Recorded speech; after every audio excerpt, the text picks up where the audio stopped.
राधे राधे, जय श्री कृष्णा। मैं सीमा सिंह बड़ों को चरण स्पर्श, छोटों को प्यार और बराबर वालों को नमस्कार करती हूँ। एक बार की बात है, काशी नगरी में एक छोटे से गांव में एक जमींदार था। उसके कई बंधुआ मजदूर काम करते थे। उनमें एक कमल राज नाम का एक नीच जाति का एक मजदूर था। वह शिव भक्त था। उसके एक बेटा और एक बेटी थी और एक बीमार पत्नी जिसका नाम विमला था। सभी उसी जमींदार के गुलाम थे। वे उसी की जमीन में एक छोटी सी झोपड़ी बनाकर रह रहे थे। जब शाम के समय सभी परिवार के जन इकट्ठे होते तो कमल राज अपने दोनों बच्चों को शिव की महिमा व कहानियां सुनाया करता था। बेटा छोटा था और बेटी बड़ी थी। बेटे का नाम प्रहलाद व बेटी का नाम मीरा था। उसकी पत्नी हमेशा बीमार रहती थी। घर की रोटी भी कमल राज और बच्चे मिलकर ही बनाते थे। बच्चे भी अपने पिता के साथ जमींदार के मजदूरी करते थे। बच्चे कभी पाठशाला नहीं गए। कभी उन्होंने भगवान शिव के मंदिर के दर्शन भी नहीं किए, क्योंकि वो अछूत जाति के थे। भगवान ने केवल इंसान बनाया और हम इंसानों ने छूत अछूत बनाया। बचपन से भगवान शिव की महिमा सुनते थे तो दोनों बच्चे भी भगवान शिव के दर्शन को उत्साहित रहते थे। एक दिन दोनों बच्चों ने अपने पिता से मंदिर जाने की जिद की, लेकिन पिता लाचार बेबस क्या कर सकता था। उसने कहा, बेटा, ये शिव मंदिर में जाने की बात अपने मन में ही दफन कर दो। अगर किसी को पता चला तो जमींदार हमें जिंदा धरती में गड़वा देगा।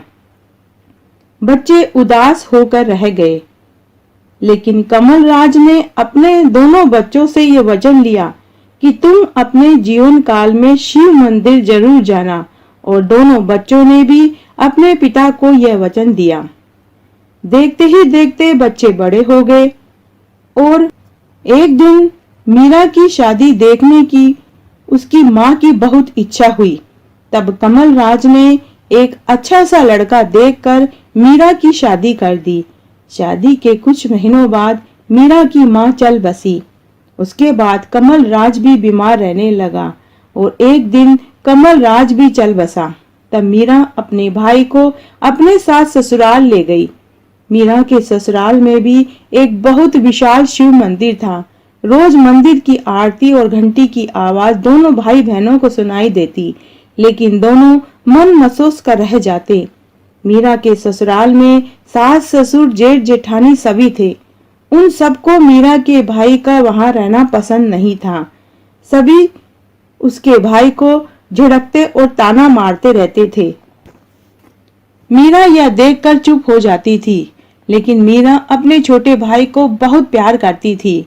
एक दिन जब मीरा अपने ससुराल में मजदूरी करने जा रही थी तो वहां के जमींदार के लड़के की बुरी नजर मीरा पर पड़ गई। उसने मीरा को रास्ते में रोककर पूछा, अरे तू उदास क्यों रहती है? तब मीरा ने हाथ जोड़कर कहा, हुकुम, हम छोटे लोग हैं, आप बड़े आदमी हैं, हम खुश रहें उदास रहें हमें कौन पूछता है। तब जमींदार का लड़का बोला, नहीं तू बता। तब मीरा बोली, हुकुम, एक बार हमें शिव मंदिर के दर्शन करने हैं, बहुत इच्छा है। तब जमींदार का लड़का बोला कि तू रात को अकेली मंदिर के पिछवाड़े आ जाना, मैं तुझे भगवान के दर्शन करवा दूंगा, लेकिन तुम अकेली आना।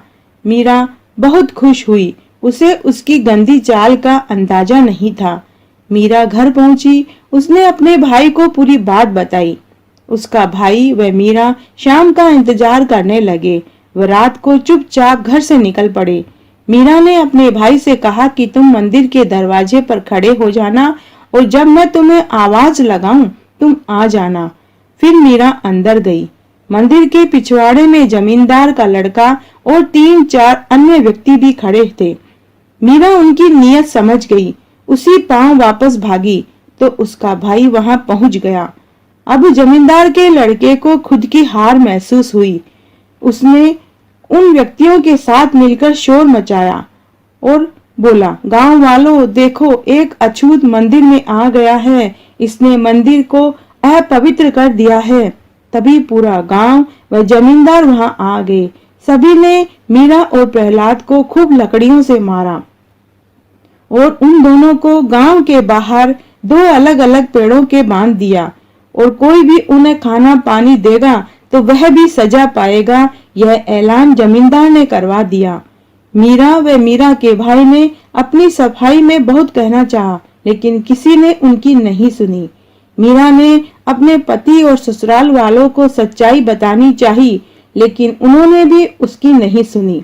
भूखे प्यासे बिना अपराध के 3 दिन तक वो पेड़ के बंधे रहे। दोनों भाई बहन को विश्वास था कि भगवान शिव जरूर आएंगे और उन्हें दर्शन देंगे, और वो पूरे समय ओम नमो शिवाय का जाप करते रहे। तभी देवलोक में ब्रह्मा का आसन डोलने लगा। तब सभी देवतागण घबरा गए। ब्रह्मा विष्णु महेश सभी देवता इकट्ठे हो गए कि क्या हुआ, कौन है जो पृथ्वी पर कठोर तप कर रहा है। तब नारद जी ने पूरी बात बताई। तब उसी समय सभी देवताओं ने भगवान शिव से मांग की कि अब तो आप ही बचा सकते हैं। तभी भगवान शिव ने एक माया रची। रातों रात उस जगह एक विशाल शिव मंदिर बन गया, और खुद भगवान ने उन दोनों को पेड़ से खोला और ले जाकर मंदिर में छोड़ दिया। और उसी समय जमींदार को स्वप्न में दर्शन देकर कहा कि तुम प्रहलाद और मीरा को मंदिर में पूजा व दर्शन करने दो, नहीं तो मैं तुम्हारे परिवार को और तुम्हें बर्बाद कर दूंगा। अचानक जमींदार की नींद खुली तो वह डर गया और सुबह होने का इंतजार करने लगा। सुबह होते ही सबसे पहले वह उसी जगह पहुंचा जहां प्रहलाद और मीरा को पेड़ से बांधा था, तो उसके आश्चर्य का ठिकाना नहीं रहा। वहां बहुत विशाल शिव मंदिर बना हुआ था। वहां पहले से ही पूरा गांव इकट्ठा था। सभी प्रहलाद और मीरा को घेरे हुए थे। जमींदार वहां पहुंचा। उसने प्रहलाद और मीरा को पानी पिलाया, वह अपनी गलती की क्षमा मांगी। तब प्रहलाद व मीरा ने भगवान के दर्शन किए। तभी स्वर्ग लोक से फूलों की बारिश उन दोनों के ऊपर होने लगी। सभी आश्चर्यचकित होकर देखने लगे।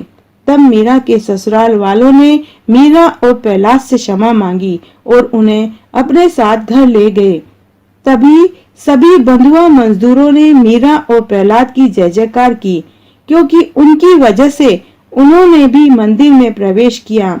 आज प्रहलाद व मीरा का अपने पिता को दिया हुआ वचन पूरा हुआ। तो हे भगवान, जैसे आपने प्रहलाद और मीरा की लाज रखी, वैसे सबकी रखना, कहने वाले की, सुनने वाले की और हुकारा भरने वाले की।